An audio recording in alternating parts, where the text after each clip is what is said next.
Hello, everybody. David Ruff here, and we're going to be talking about Jackson Hole today. What is Jackson Hole? Why should I even care? Why you should care is because it is what the government is going to decide how much money you get to keep from your paycheck and how expensive everything is going to be. So we're going to be discussing what it is, how it affects you, and how you got to be dealing with it for your future. Stay tuned.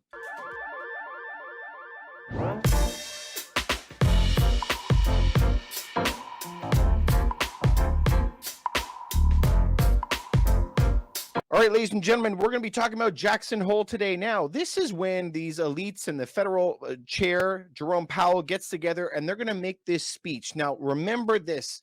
They craft this letter over weeks. They carefully plan each word that they put in that letter because every single word is going to be hung on by the economy. Every economist is going to read it. And the stock market dropped 600 points today, meaning bad news. The bloodbath in the markets are happening in Europe, all over the place. And it's not because everyone just loves the US. They're the reserve currency.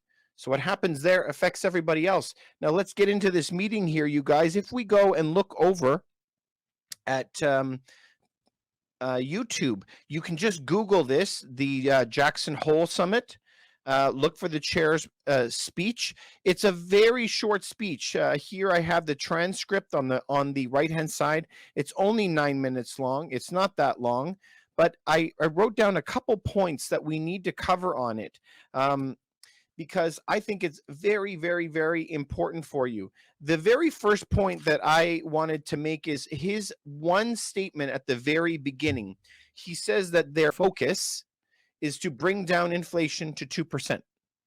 Just so that we know, the overarching focus is to bring inflation to 2%, which means they're not going to stop raising rates and they are going to keep them there for a long time. Their only focus, he said, it's the bedrock of the economy is to bring it to 2%. They don't care about the stock market right now. They don't care about jobs right now. They care about bringing down inflation. That's it. Next comment that he made, he said, the burdens fall heaviest on those who cannot afford it. Seriously? I guess, well, duh.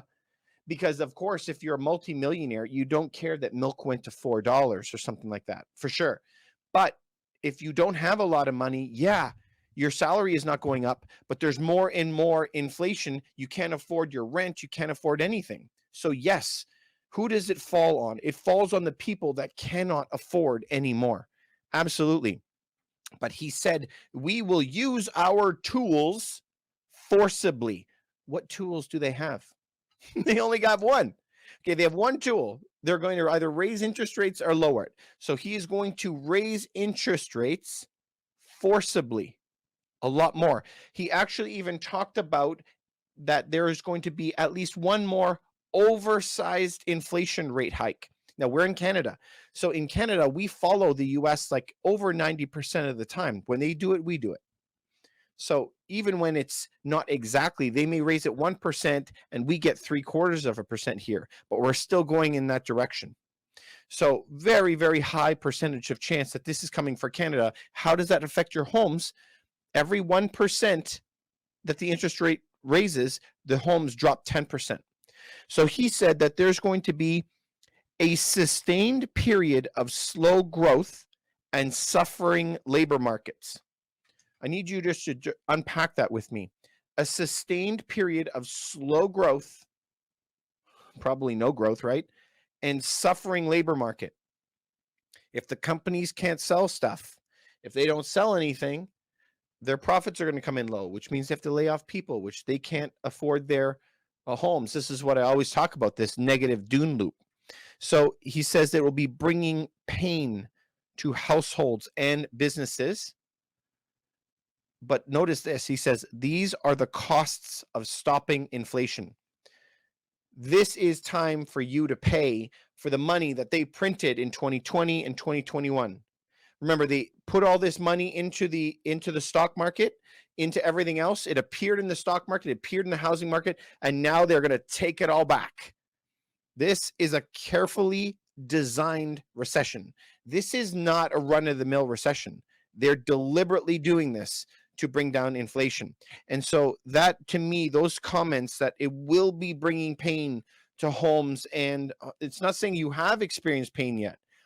There is more pain and more suffering going to be happening, and this is the cost of stopping inflation, which to me is shocking. He said, we will not stop until we hit 2% inflation. Again, I want you guys to go and check this out. This is the speech on YouTube. You could just write in Jackson Hole. It's right there. It's reported by every news agency that's out there. And you can actually go into the transcript on the side and read it if you don't want to actually look at it. But he said these are the costs that it will be to lower down inflation, which to me is quite shocking. So he is also saying that high rates for a long period of time. A lot of people in Canada, in the United States, Europe, everywhere is kind of hoping, well, maybe he'll go back on it very, very soon. It will go back to what it was, like 2%. From what he's saying, this is not going to happen. He actually referred to Paul Volcker, which was the Fed chair in the 80s, that put interest rates at 18, 20%. Mortgages were that high. Now, he's not saying it'd go to 18, 20%. Don't get me wrong. The chances of that are near zero, I think, right? But he said that historical records show to stay in and not back off of these high rates. So he is referencing the 40s, the 70s of not backing down on high rates no matter what.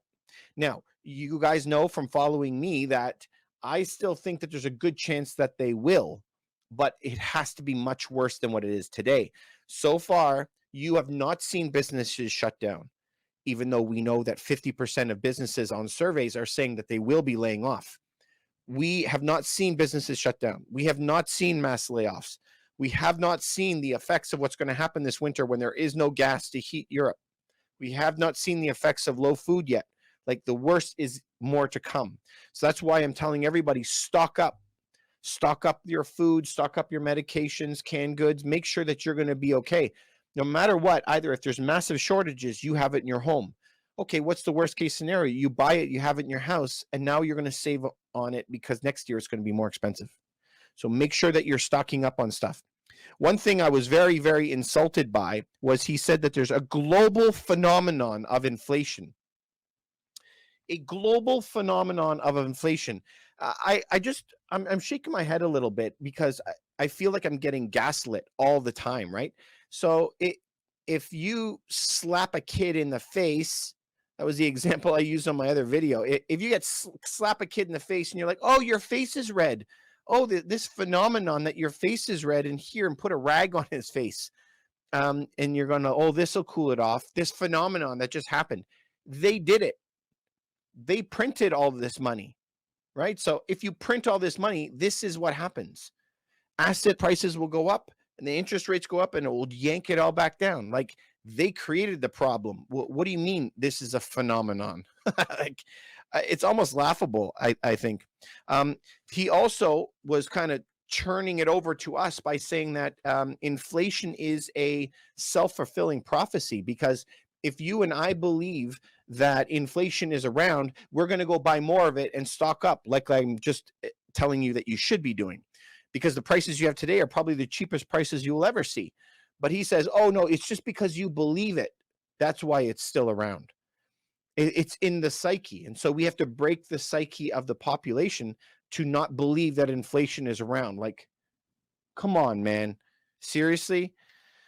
They said that they are going to moderate demand. And so this is what I say. Just imagine that everything on earth, everything is supply and demand. Period. You learned that the first day in economics, first day, okay? So why is water only $1 when you go to buy it, right? It's because there's so much of it. They can make it for very cheap. But why is water not $1,000 a bottle, right? It's because there's just so much of it. But why is the Mona Lisa expensive? Because there's only one. But the US dollars, Canadian dollars, they have a demand for them, right? But if we make a lot of them, the value goes down. So the things we need now: food, gas, housing, okay? I'm asking you, from a government perspective, there are a bunch of guys in suits sitting in an office. Can they just flip a switch and automatically create a bunch of gas? No. Can they flip a switch and just go, here is flour for everybody? No.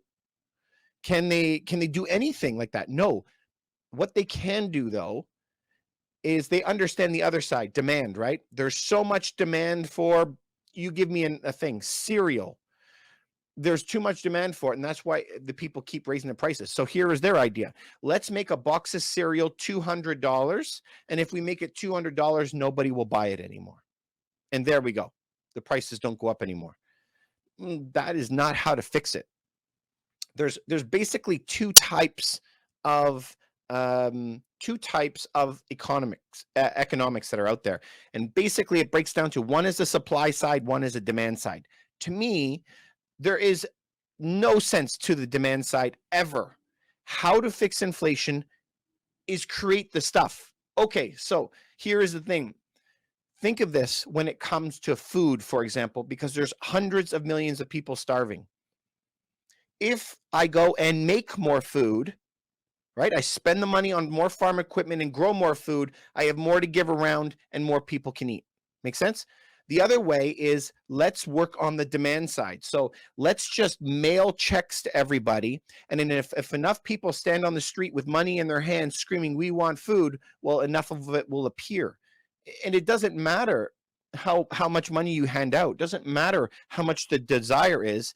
There's people cheering on the streets now saying, we want robots from Elon Musk, to do all your housework. But it doesn't matter how loud you yell. It's not going to happen tomorrow. We have to make the stuff first. We have to make the food. We have to make the gas.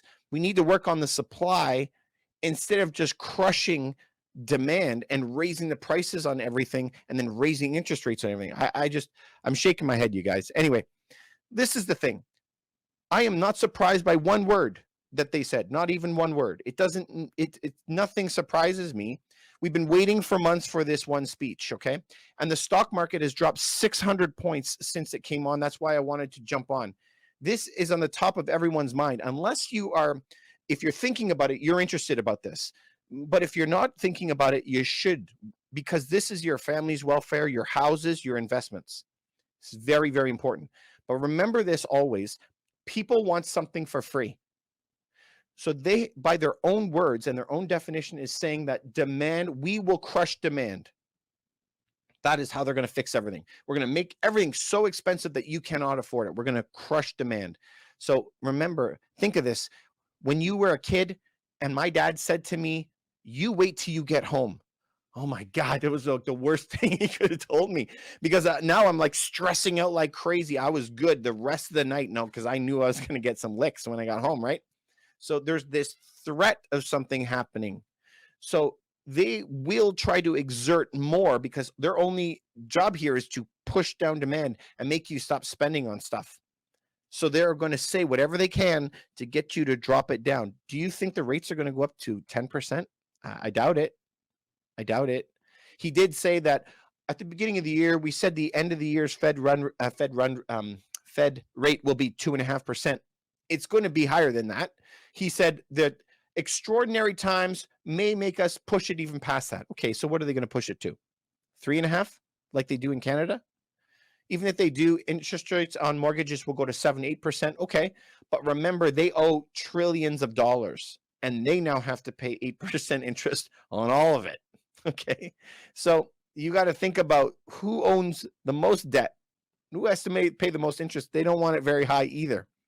So there's an interesting paper in 2019 that BlackRock put out, How to Liquidate Government Debt. There was also another one by the World Economic Forum that you can go read. Really, really interesting stuff. I'm going to be making a video on both of those, so you can tune into my YouTube channel to watch that in the future.